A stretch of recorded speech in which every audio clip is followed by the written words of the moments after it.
Hey, welcome back to Clean Cut, where we can talk about the truth about just about anything, as long as we use logic and common sense.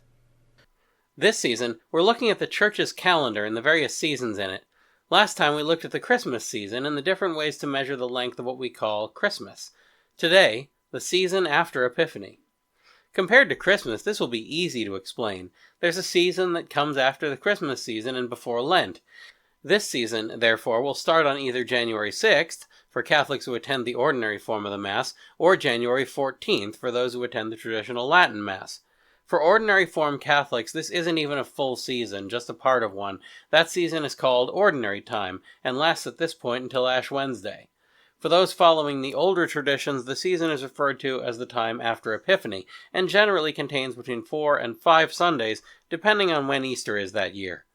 This, unfortunately, requires us to understand the date of Easter, which is the most difficult thing to understand about the seasons of the Church. You see, unlike Christmas, which is always celebrated on December 25th, Easter is always on a Sunday, so the date moves around, and the method of determining that date is pretty archaic. It's celebrated on the first Sunday after the first full moon, which takes place after March 20th. If you pay attention to the phases of the moon, it's not too tough to know if Easter is coming up next Sunday, but very few people do, and in any case, knowing when the time after Epiphany ends requires knowing the date of Easter well in advance.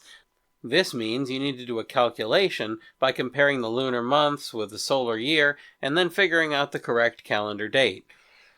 I'll get into this more when I cover the Easter season, but suffice to say that there's a good reason why most people today just look these dates up on the internet or buy a calendar containing them every year, instead of trying to figure it out for themselves.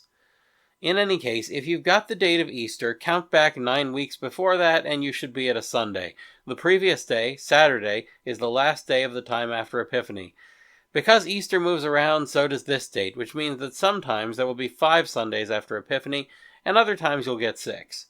However, unlike ordinary time, the time after Epiphany doesn't go all the way to Ash Wednesday, which, like Easter, moves around.